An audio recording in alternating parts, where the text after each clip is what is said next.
हाय दोस्तों, मैं चित्रा क्लास से डी सेकेंड सेमेस्टर पेपर 1 वर्तमान भारतीय समाज का दोस्तों पवन सीरीज के सभी बहुविकल्पी प्रश्नों को हम हल करने वाले हैं। तो दोस्तों आज की क्लास में हम लोग 1 से लेकर 50 तक के सभी बहुविकल्पी प्रश्न हल करेंगे।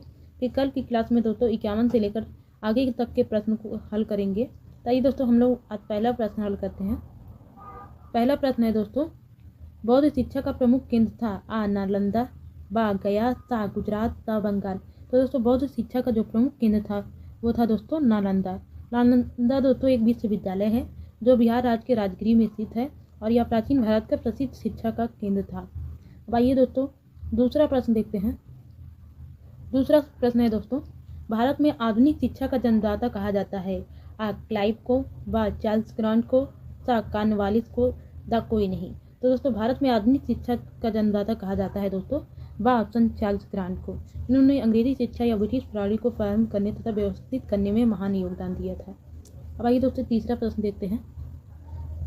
तीसरा प्रश्न है दोस्तों, छनई का सिद्धांत प्रतिपादित किया था आ आकलैंड ने, बा एडम स्मिथ ने, सा मैकाले ने, दा न्यूटन ने। तो दोस्तों छनई का सिद्धांत जो है इसे निस्यंदन के नाम से भी जानते हैं। छनई के सिद्धांत को भी दोस्तों निस्यंदन के सिद्धांत के नाम से भी जानते हैं, निस्यंदन का सिद्धांत भी कहते हैं। तो इसको दिया था दोस्तों लॉर्ड मैकाले ने। इनका पूरा नाम लॉर्ड मैकाले है। इन्होंने कहा था कि जो शिक्षा होती है बूंद बूंद करके या क्षण करके लोगों के पास पहुंचती है और यह पहले निचले स्तर से होती है फिर ऊपर की ओर बढ़ती है। तो दोस्तों पहले शिक्षा निचले स्तर से होकर ऊंचे स्तर की ओर बढ़ती है, इसलिए इसको निस्यंदन या छनई का सिद्धांत भी कहा जाता है। दोस्तों चौथा प्रश्न देखते हैं। आदर्शवाद के अनुसार शिक्षा का केंद्र बिंदु क्या है आ शिक्षक, बा शिक्षार्थी, सा पाठ्यक्रम, दा विद्यालय। तो दोस्तों आदर्शवाद के अनुसार या आदर्शवाद मनोवैज्ञानिक के अनुसार शिक्षा का जो केंद्र बिंदु है वह है दोस्तों शिक्षक। ऑप्शन आपका दोस्तों इसमें सही है। अब चलिए दोस्तों पांचवा प्रश्न हल करते हैं। पांचवा प्रश्न है दोस्तों, निम्न में से कौन आदर्शवादी नहीं है आ सुकरात, बा प्लेटो, सा हेगेल, दा डीवी। तो दोस्तों इसमें से कौन आदर्शवादी नहीं है तो है दोस्तों डीवी। ये आदर्शवादी नहीं है, ये दोस्तों प्रयोजनवादी मनोवैज्ञानिक हैं। इन्हें प्रयोजनवादी वैज्ञानिक कहा जाता है। जबकि ये सभी सुकरात, हेगेल और प्लेटो ये सभी दोस्तों आदर्शवादी मनोवैज्ञानिक हैं। अब आइए दोस्तों छठवां प्रश्न देखते हैं। निम्न में से कौन प्रकृतिवादी दार्शनिक है आ सुकरात, बा प्लेटो, सा हर्न, दा स्पेंसर। तो दोस्तों इसमें से कौन प्रकृतिवाद का है तो वो है दोस्तों स्पेंसर। सुकरात हो गए, प्लेटो हो गए, हर्न हो गए, ये सब दोस्तों कौन से हैं? ये सब आदर्शवादी हैं। ये तीनों आदर्शवादी हैं दोस्तों, ये भी और ये सभी आदर्शवादी हैं दोस्तों। और इसमें प्रकृतिवादी पूछा है तो प्रकृतिवादी कौन हो जाएगा? प्रकृतिवादी स्पेंसर है। अब आइए दोस्तों सातवां प्रश्न करते हैं। सातवां प्रश्न है दोस्तों, प्रकृतिवाद किस प्रकार के अनुशासन की बात करता है आ दमनात्मक अनुशासन, बा मुक्त्यात्मक अनुशासन, सा प्रभावात्मक अनुशासन, दा सामाजिक अनुशासन। तो दोस्तों प्रकृतिवाद के मनोवैज्ञानिक जो हैं वो मुक्त्यात्मक अनुशासन की बात करते हैं, यानी मुक्त अनुशासन हमारे अंदर हो। अब ये दोस्तों आठवां प्रश्न हल करते हैं। विद्यालय को समाज का लघु रूप मानते हैं आ आदर्शवादी, बा प्रकृतिवादी, सा प्रयोजनवादी, दा मानववादी। तो दोस्तों विद्यालय को समाज का लघु रूप जो मानते हैं वो मानते हैं प्रयोजनवादी, क्योंकि ये लोग विद्यालय को कार्यशील नागरिकों का कार्यस्थल भी मानते हैं। अब आइए दोस्तों नौवां प्रश्न हल करते हैं। नौवां प्रश्न है दोस्तों, विवेकानंद ने जन शिक्षा के लिए संस्था स्थापित की थी आ ब्रह्म समाज, बा रामकृष्ण मिशन, सा आर्य समाज, दा वेदांत समाज। तो दोस्तों विवेकानंद ने जन शिक्षा के लिए जो संस्था स्थापित की थी वो की थी रामकृष्ण मिशन की, क्योंकि ये जो थे रामकृष्ण इनके गुरु थे। इन्होंने अपने गुरु के नाम से जन शिक्षा के लिए संस्था स्थापित की थी। अब आइए दोस्तों 10वां प्रश्न देखते हैं। 10वां प्रश्न है दोस्तों, टैगोर जी द्वारा रचित पुस्तक थी आ हिंद स्वराज्य, बा गीतांजलि, सा शिक्षा दर्शन, दा उपयुक्त में से कोई नहीं। तो दोस्तों टैगोर की जो रचित पुस्तक है वह है दोस्तों गीतांजलि। बा ऑप्शन आपका दोस्तों सही है। अब आइए दोस्तों 11वां प्रश्न देखते हैं। 11वां प्रश्न है दोस्तों, वर्ष 1901 में शांति निकेतन की स्थापना रविन्द्रनाथ टैगोर ने की थी, किस स्थान पर की थी आ कलकत्ता, बा बम्बई, सा दार्जिलिंग, दा बोलपुर। तो दोस्तों जो शांति निकेतन की स्थापना की थी रविन्द्रनाथ टैगोर ने वो की थी बोलपुर में। यह इनके गांव में है, अपने गांव से 150 किलोमीटर दूर पर की थी। और जिस समय इन्होंने इस शांति निकेतन की स्थापना की थी उस समय केवल उसमें 5 छात्र थे और ये अकेले ही शिक्षक थे। और 1921 में इसका नाम बदलकर विश्व भारती रख दिया गया। ये भी आप याद कर लीजिए, 1921 में इसका नाम बदलकर, शांति निकेतन के नाम को बदलकर विश्व भारती रख दिया गया था। अब आइए दोस्तों 12वां प्रश्न देखते हैं। गिज्जू भाई का जन्म कौन स्थान पर हुआ था? आ चित्तल महाराष्ट्र में, ब दिल्ली, सा जयपुर, द कानपुर। तो दोस्तों गिज्जू भाई का जो जन्म हुआ था वो हुआ था चित्तल महाराष्ट्र राज्य में। अब आइए दोस्तों 13वां प्रश्न देखते हैं। 13वां प्रश्न है दोस्तों, किंडरगार्टन प्रणाली के जन्मदाता कहे जाते हैं? आ फ्रॉबेल, बा मॉन्टेसरी, सा रूसो, द हार्वर्ड। तो दोस्तों किंडरगार्टन प्रणाली के जन्मदाता कहे जाते हैं दोस्तों ऑप्शन फ्रॉबेल। इन्होंने किंडरगार्टन को जर्मनी शब्द से लिया है, जो कि 2 शब्द से मिलकर किंडर और गार्टन यानी बच्चों का बगीचा। किंडर का अर्थ होता है बच्चा और गार्डन का अर्थ होता है बगीचा। इन्होंने स्कूल को क्या बोला है?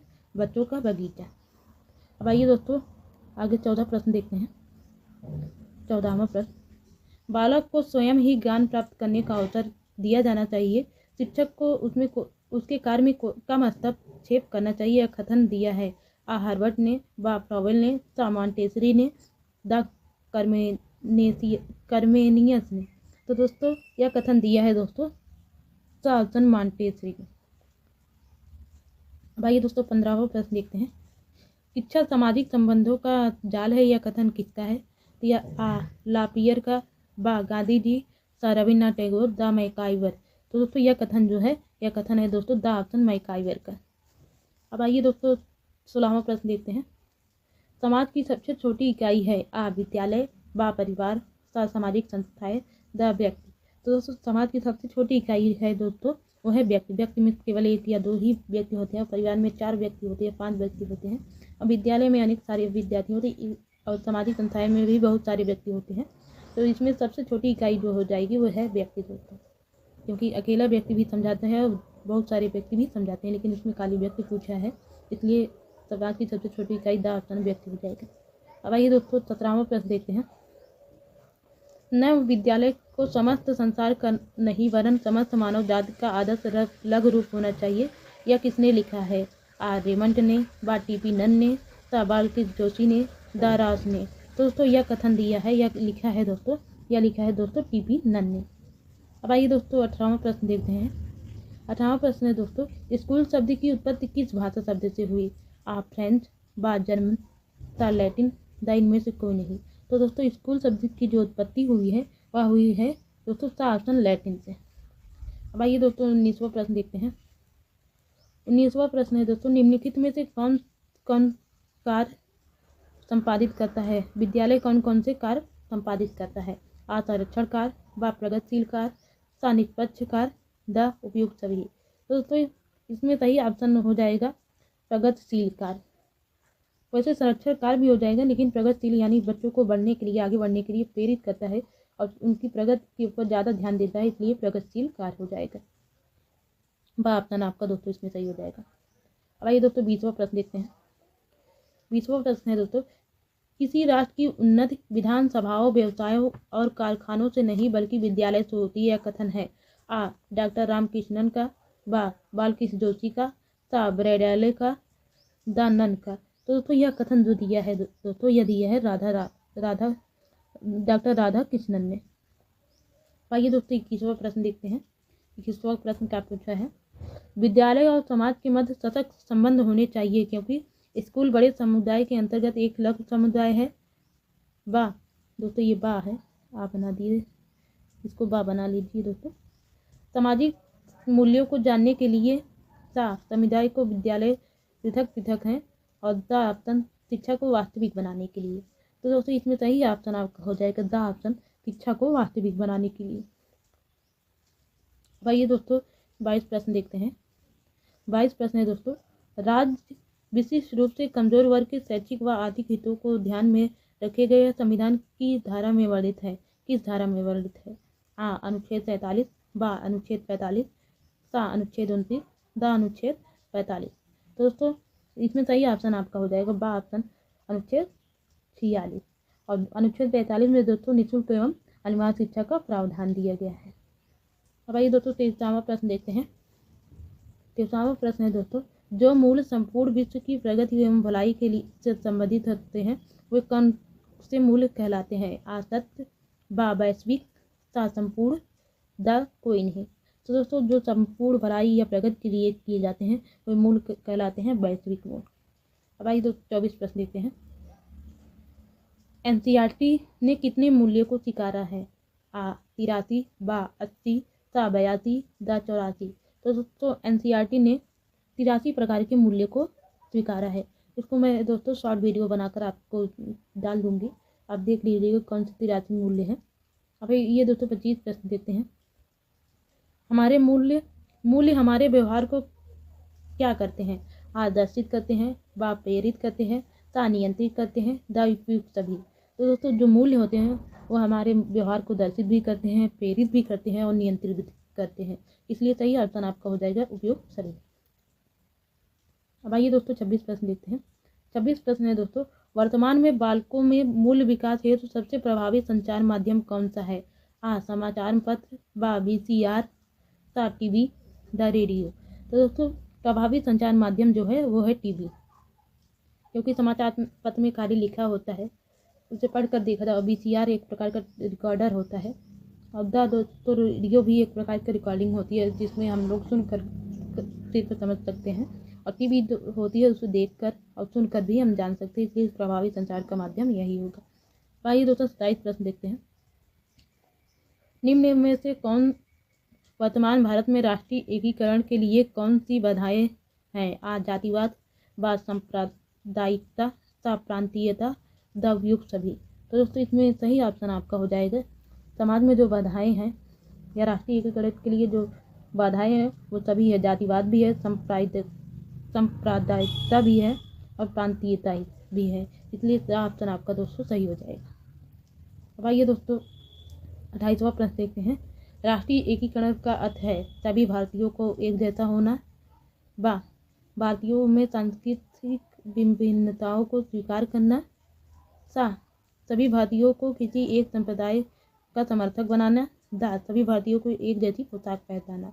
तो दोस्तों एकीकरण का माध्यम ये नहीं है कि सभी को एक जैसी पोशाक पहना देना या सभी भारतीयों को एक जैसा बना देना या सभी भारतीयों को किसी एक संप्रदाय का समर्थक बनाना। ये सभी चीज़ें एकीकरण का नहीं है। सभी भारतीयों को क्या करना है? भारतीयों में सांस्कृतिक विभिन्नताओं को स्वीकार करने, यानी जो भारतीय जैसे हैं उन्हीं के अनुसार उनको जानना या उन्हीं को उनका धर्म या गुण के आधार पर विभेद नहीं करना चाहिए। उनका जो धर्म है, जो गुण है या जो जाति है, उन्हीं में उनको रहने देना चाहिए। 29वां प्रश्न है दोस्तों, आदर्श समाज की प्रमुख विशेषता है?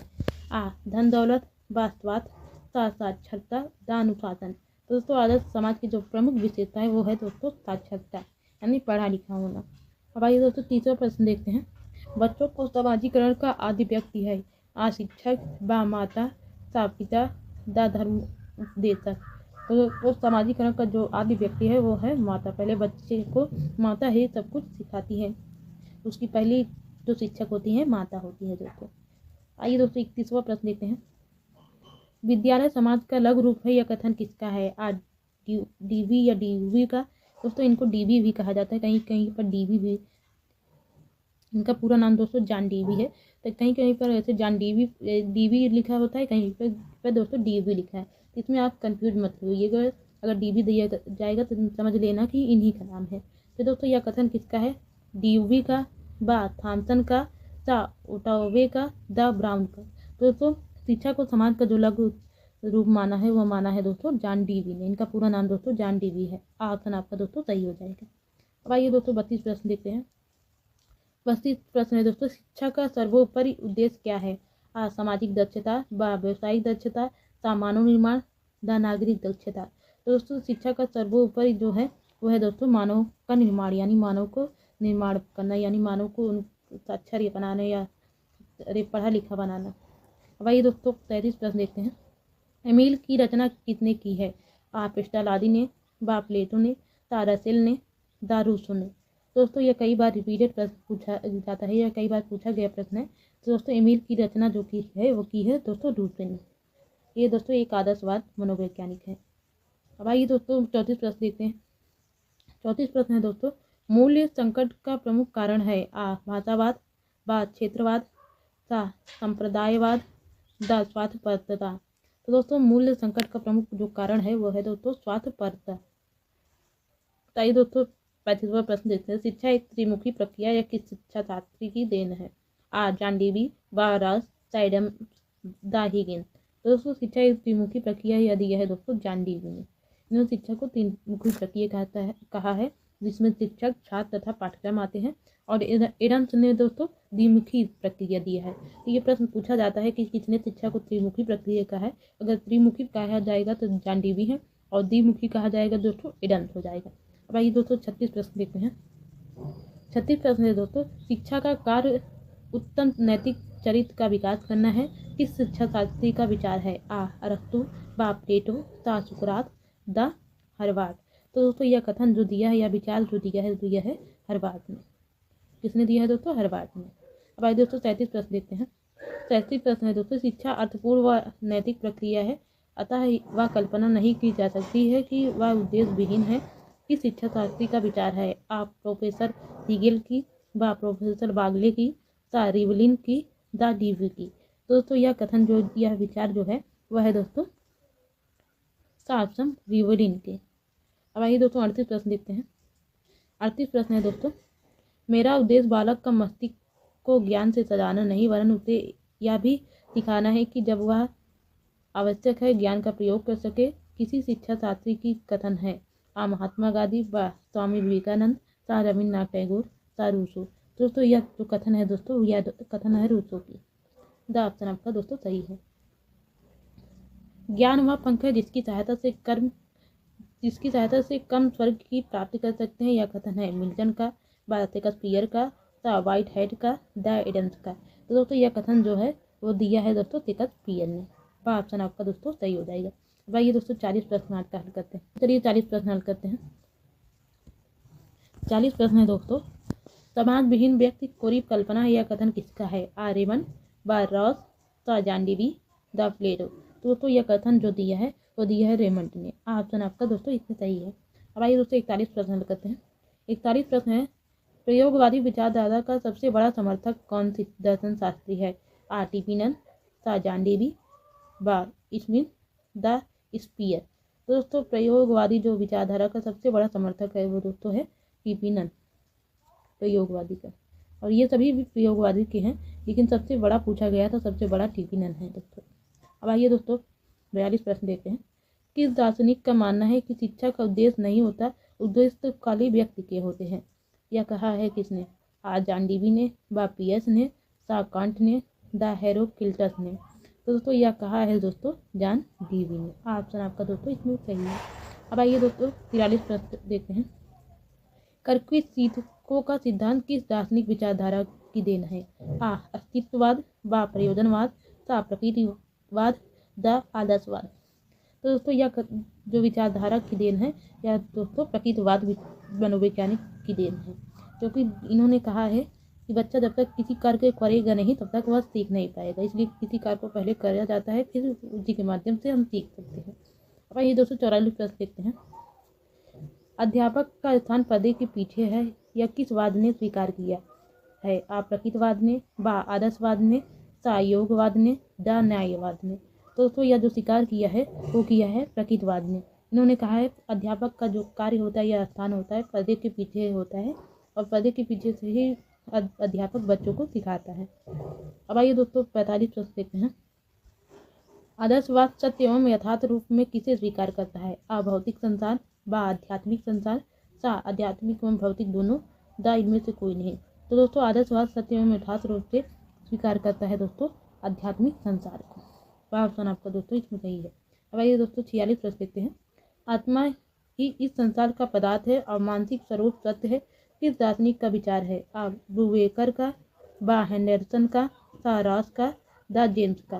तो दोस्तों यह जो कथन है या विचार है दोस्तों वो है दोस्तों सा रॉस का। अब आगे है दोस्तों 47 प्रश्न। प्रश्नोत्तर विधि किस दार्शनिक की देन है? आ प्लेटो, बा अरस्तु, सा सुकरात, द स्पेंसर। तो दोस्तों यहाँ पे प्रश्नोत्तर विधि है विधि। तो इसको किसने दिया है दोस्तों? प्रश्नोत्तर विधि को दिया है दोस्तों सुकरात ने। तो ऑप्शन आपका दोस्तों सही हो जाएगा। अब प्लेटो ने दिया है दोस्तों संवाद विधि, ये भी आप याद कर लीजिएगा, संवाद विधि। और दोस्तों अरस्तु ने दिया है आगमन निगमन विधि। क्या दिया है? आगमन निगमन विधि। भाई दोस्तों 48 प्रश्न देखते हैं। 48 प्रश्न है, संपूर्ण विश्व पर्यटनशील एवं विकासोन्मुख है, यह किसका विचार है? आ हीगेल, बा रेजन, साहन, द जॉनसन। तो दोस्तों यह कथन दिया है दोस्तों, यह विचार जो दिया है वह दिया है हीगल ने। ऑप्शन आपका दोस्तों सही है।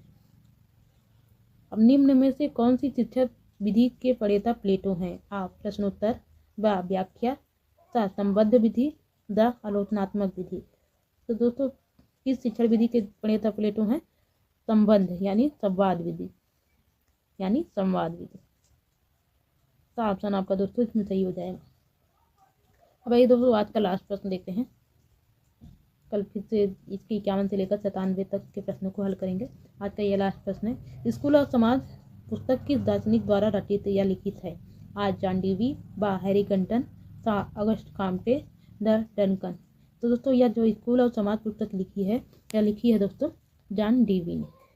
ऑप्शन आपका दोस्तों सही हो जाएगा। तो दोस्तों आज की क्लास यहीं पे ख़त्म होती है, फिर मिलेंगे अगले क्लास के साथ। तब तक के लिए bye bye and take care.